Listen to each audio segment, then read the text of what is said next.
Hey, what's up, folks? Jimmy Smith doing my pre-fight breakdown, my preview of UFC 251, Usman versus Masvidal now, instead of Burns. I'm glad I waited on this one. Anyway, of course, some changes to the main card recently. Last word is Masvidal has passed his COVID test and it's on. I am making this Monday, 3 o'clock Eastern time, so if there are any changes past this, I got to make another one. So this is the card as it stands. This is how I'll break it down. So Amanda Ribas versus Paige Vanzant.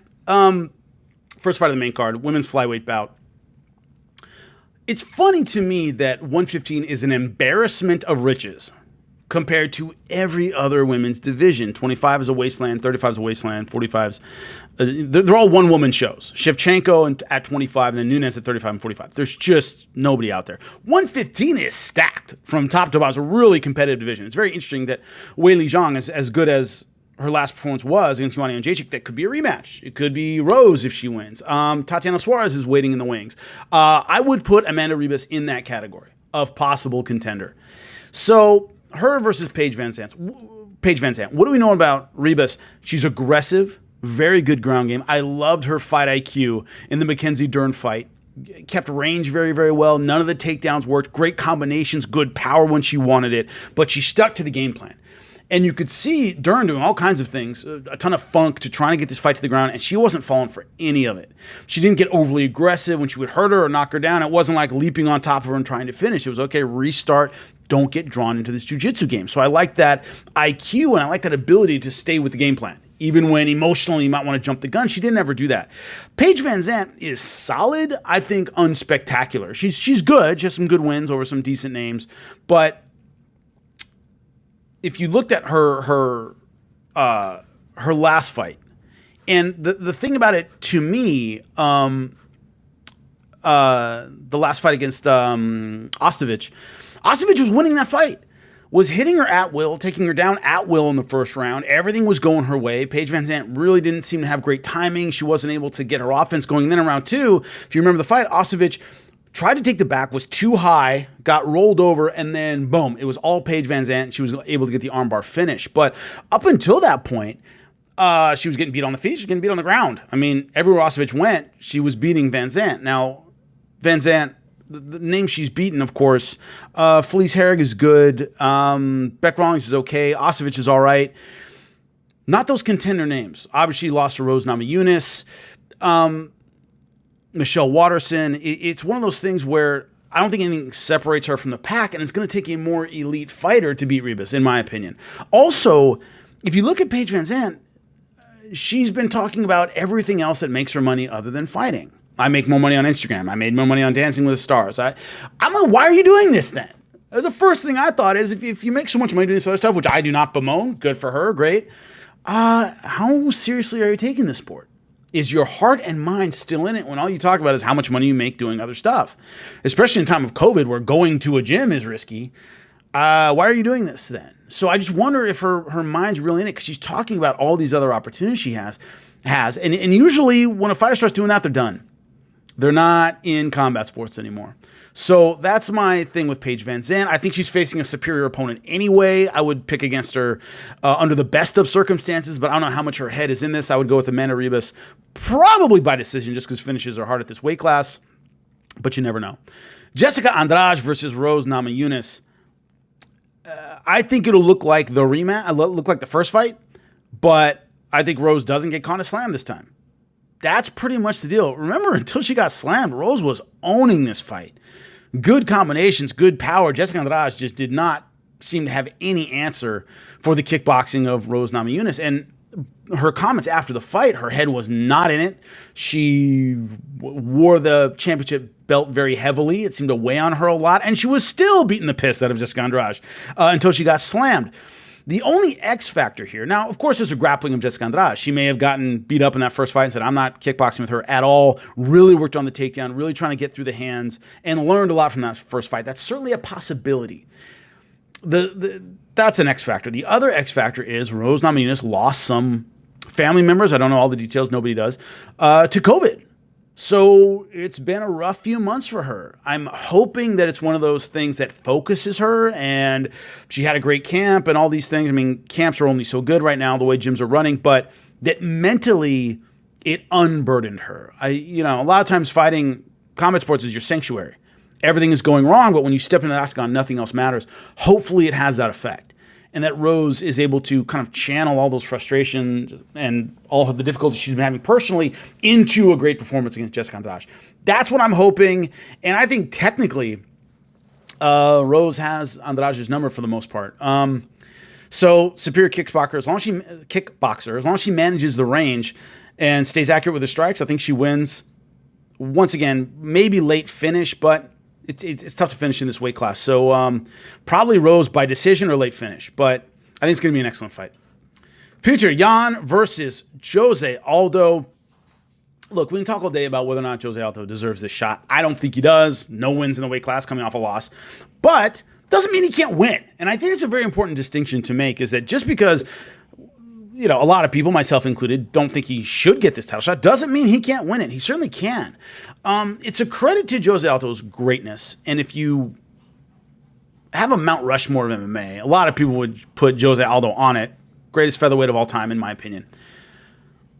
A significantly diminished Jose Aldo is still incredibly dangerous, could still win a title, could still have a title run at 135 pounds. He's capable of all these things. To me, that says a lot about Jose Aldo. He's that good that I think he's maybe 80% of what he used to be, and he's still an excellent fighter. Look at the changes we've seen over the years. Doesn't leg kick like he used to, doesn't have the explosiveness, doesn't have the knockout power he used to have. Still a good activity level, but he has trouble pacing himself, and I think that's the key to the fight. I'll go into that in a second. Not a lot of indication that his chin is shot. Went toe-to-toe with Max Holloway for a long time before he got knocked out. I didn't see anything that makes me think that anything but a really good knockout punch is going to take him out. Peter Yan, a really solid fighter. Solid is the word that just springs to me every time I see Peter Yan fight. You look at the Jimmy Rivera fight. He's big for the weight class, gigantic, solid physically. Hands up, chin down, good right hand, good left hand. Doesn't allow you any space. He likes to take the center and make his opponents play the outside. Jimmy Rivera, who's usually a bull, who really has a similar style, big for the weight class, and also likes to push guys around, couldn't do anything with Peter Yan. Couldn't back him off. His punches didn't mean anything to him. Yan was great with the combinations. What's kind of ironic or kind of funny about this is Peter Yan is getting this shot based on what he did to Uriah Faber. I happen to agree with Aljamain Sterling, who said he was supposed to do that to Uriah Faber. He fought a faded Uriah Faber who was already retired and came back. He's supposed to kick his ass. Why is this suddenly elevate him to title contention? He usually wins by decision, or he has against elite talent. Jimmy Rivera, John Dotson, he tends to win by decision. So it's not that he's necessarily a one-shot knockout, oh my God, the most powerful puncher in the world, 135 pounds. He does have knockout power, but isn't a five-in-a-row kind of finisher. The issue to this fight, to me, is Jose Aldo always had trouble pacing himself, even in his championship run when he was destroying everybody. What he would do, look back at a lot of those fights, win the first 3 rounds decisively and then coast for the last 2. He did that all the time. And he was just so good and so explosive. He'd do so much damage the first 3 rounds. It was like, and then as he started dipping, he would just kind of play, fight a little bit more passively. And a lot of fighters would take the last 2 rounds, but it wouldn't matter. Also, his leg kicks were so powerful. By the time his opponents saw that he wasn't as aggressive as he was in the beginning, they couldn't do anything about it because they could barely walk.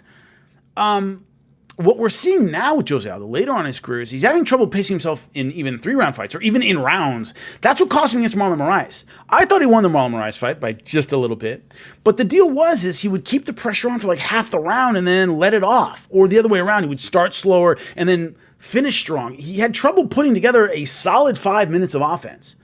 And these are 3-round fights, and he couldn't get back-to-back rounds together. He couldn't get back-to-back minutes together. And that's really hurt him, is that what we saw was a problem in championship fights has become a problem in even shorter fights, that he just can't keep the pace going long enough to reliably bank rounds and therefore fights. And that's one thing as you move up, and Jose Aldo's been at the elite level forever.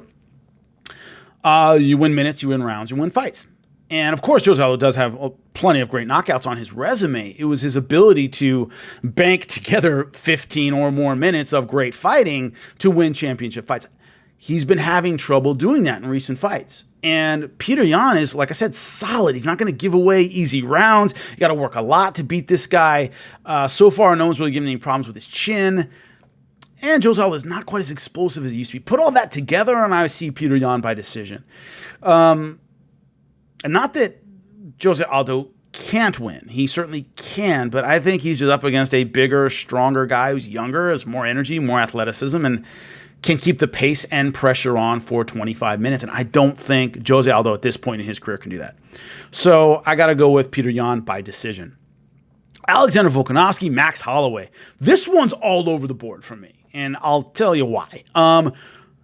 First off, as both guys have said, their camps were really weird. Volkanovski said he did a lot of his workouts and training on Zoom with his coach giving him advice.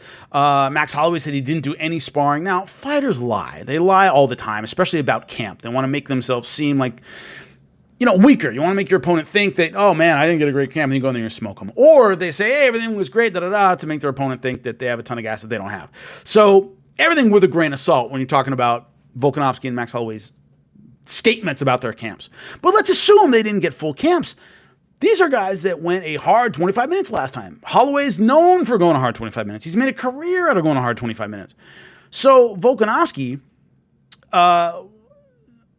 the issue Volkanovski would have normally in this fight is the pace of Max Holloway. If Max Holloway can get his offense going and make Volkanovski fight at his pace, Holloway could wear him down, but Holloway didn't have a full camp.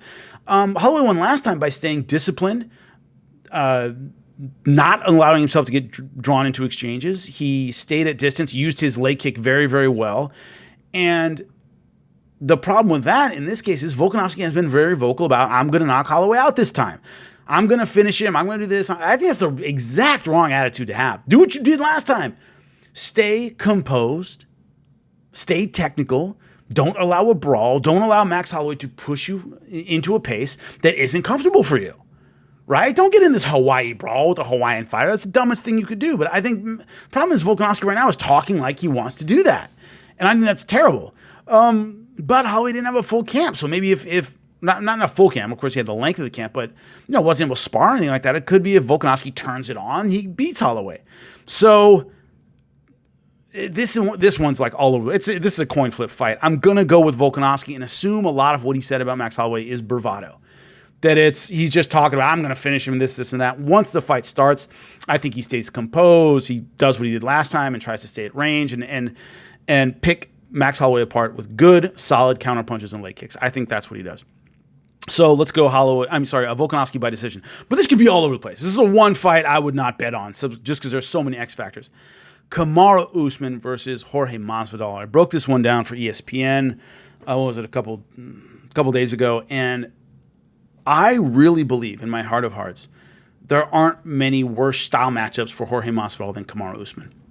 I really believe that. I don't know if you guys caught it, but I said his last 4 fights were all 5-rounders. That's 100 minutes of fighting. He's gone 99 minutes and 10 seconds. The only finish was Colby Covington with 50 seconds left in the last round. The guy fights long, difficult, grueling fights where he wrestles all the time.